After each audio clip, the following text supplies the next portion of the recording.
Hey guys, welcome to MyReviewAcademia, and today I'm here to talk about the theory, is Kaminari the traitor in the class? Now obviously there are spoilers here, so if you're not up to date, I suggest you stop right there, but regardless, you've been warned. Now I want to start with the beginning of the theory. Most quirks have a downside, right? And Kaminari's downside is that he gets stupid after one huge electrical discharge. But here's the thing. How can we really know that he gets stupid? What if he's just pretending all along?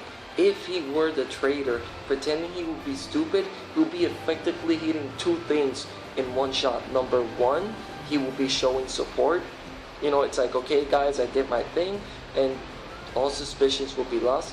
And number two, he will be immediately out of commission, therefore giving all the rest of the villains have a shot at doing their thing without having to fight back.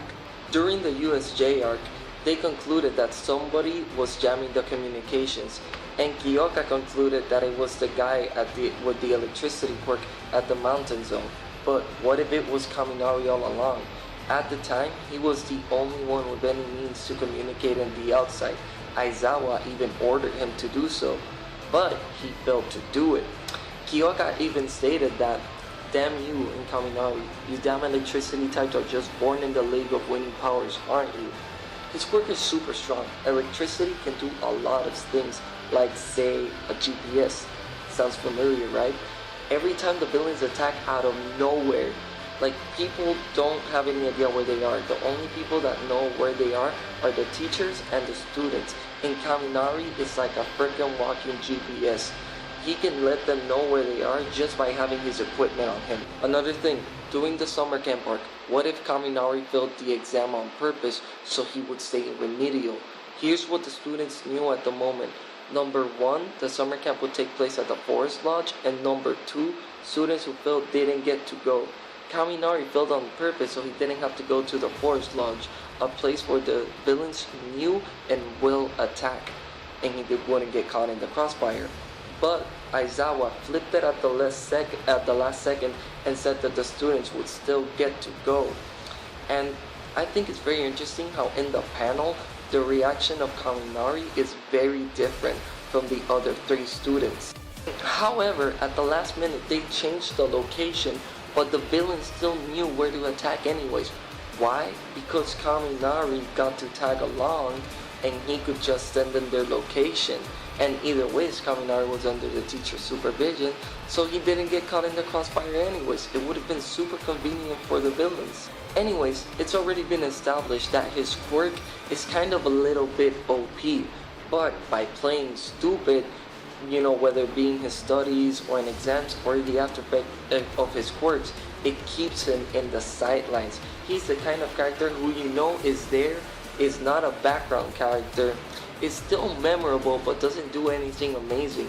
It's the perfect spot to be a spy. Here's some other things. Number one, for episode 10, Horikoshi drew a sketch on him and it looks kind of peculiar. He drew his expression like it has two different sides, the evil side and the good side. We don't know if he's dropping any hints or whatever, but it's still there, it's something to think about. And number two, Horikoshi's old design for Kaminari, I guess you could say his original design, is actually very villainous looking. He himself stated that, and he was just some guy with an electricity quirk, too villainous looking. Again, maybe this can be a hint, maybe it's just a coincidence, we don't really know. And a third thing is that Horikoshi has noted before that he thought that Kaminari's character as the one person that brings the class together. And by being friendly to everyone, Kaminari automatically drops every suspicion of him being the spy, and that's very convenient. And fourthly, Kaminari is an idiot, but he knows things like, and he says here, "Oh, you mean like the play on the guy who did A Farewell to Arms and stuff? Hemingway, right?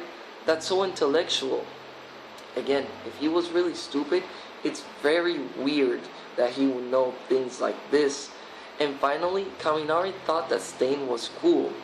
You know, he said, right, he was pretty scary, but did you watch the video, Eijiro? I do know if it was his single track mind or tenacity or whatever, But didn't you think it was kind of cool too? You know, in the end, this is just a theory, but there are still a lot of possibilities and a lot of things pointing it to be Kaminari. Like another few minor points, they're just minor compared to the rest of the theory videos. Anyways, to start off, you know, when they encountered the villain back at USJ, he said that he didn't want to harm Kaminari because he was a fellow electricity type. And this is a very convenient and perfect excuse not to harm him if he were an ally, and it's also the perfect way to threaten the other two, again, while not harming his ally that he has no connection to. Also, Kyoka, after pointing out that the electricity users are on high demand and all that stuff, she said, just out of pure curiosity, why did you choose to be a villain? This didn't go answered by the villain, but with the way the scene was portrayed, this could also be a sort of slight at Kaminari, if you get what I mean. And also, there's the one scene in the summer camp arc where they show all the students sleeping. Now, in the boys' dorms, we don't get to see all of them, but we can clearly see Zero, Shoji, Bakugo, some unknown kid because, you know, the pillows are over his head, Mineta, Koda, and Izuku. And we also see an empty bed. Now, based on this list, there are some that are shown. The possibilities are between Kirishima, Kaminari, Yuga, Ida, Oijiro, Sato, Tokoyami, and Todoroki. We definitely know that the unknown kid, the one with the pillows over his head and all that stuff, is not Ida or Sato because they have too big of a bodies and that kid is kind of skinny. And it also can't be Oijiro because it has no tail. And Todoroki, this really doesn't have big basis, but Todoroki doesn't seem like the type of guy that will sleep in such a funny pose. So, you know, there's like a 50-50 chance that we can cross him out. I personally think that it's Yuga or Tokoyami just based on the body type. In any case, with the way the blanket on the empty bed seems, it looks like one of the students got up and left at night, possibly to go and meet up with the villains.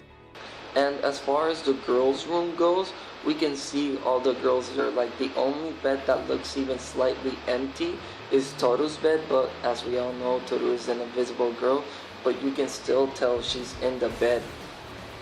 You know, the way the blanket is shaped and all the shading and the way it's sunk in and everything, it's very clear that Toru is still in the bed. So Toru's definitely not the one that's out.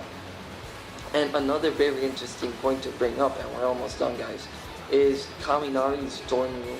Kaminari's dorm room was a huge mess. It looks like kind of sporty, like a skater guy, and it's just a random jumble of stuff. Now, why can this help the theory? It's because of the random jumble part and the fact of Kaminari pretending to be someone else.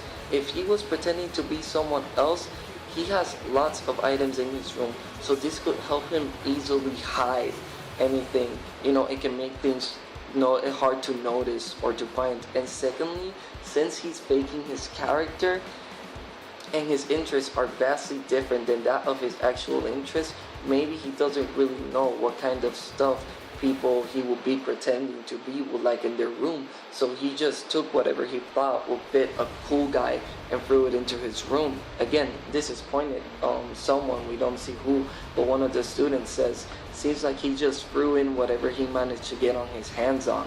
His room is kind of a mess, and compared to all of the other students, all of the other rooms like spoke very clearly about the other people's character. It's like Izuku's, you can tell he's a huge All Might fan. With Tokoyami, he's like some chunny edgelord. With Oijiro, he's just like a normal guy. Kirishima likes manly things. Shoji, he's like a Buddhist or whatever, and etc. But for Kaminari, it's just a bunch of messed up things. You can't really tell anything about him based on his room. And finally, to point out, it's again going back to his quirk. The drawback, the whole becoming stupid after a huge charge, is really a perfect, convenient excuse of excusing himself from using the quirk.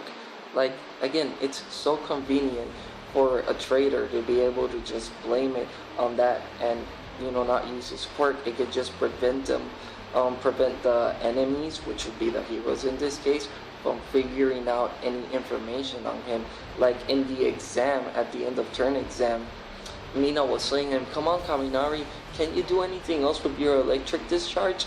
And Kaminari just replies, "I don't know where he is. I can't just release it willy-nilly. Do you want me to get stupid?" Now, truth is, at this point in the series, it can really be any student. Nothing is set in stone, and personally, I don't believe 100% it to be Kaminari. I still have like a couple of other suspects, like for example, I think it's Toru, but that's like a whole other thing for another time. And the only difficulty I can find with Kaminari's theory is the most recent chapter, chapter 107. You know, we got a lot of focus on Kaminari, and we saw Kaminari's real interest on trying to defend, you know, his companions, all this kind of stuff. But at the same time, you know, this can just kind of be Kaminari getting attached to the class, which really wouldn't be that difficult to believe, even if he were to be the traitor. But at the end of the day, it's just a theory. You know, you guys can just let me know in the comments who you think the traitor is and why, and maybe we can do another theory video based on that. So until next time, plus ultra.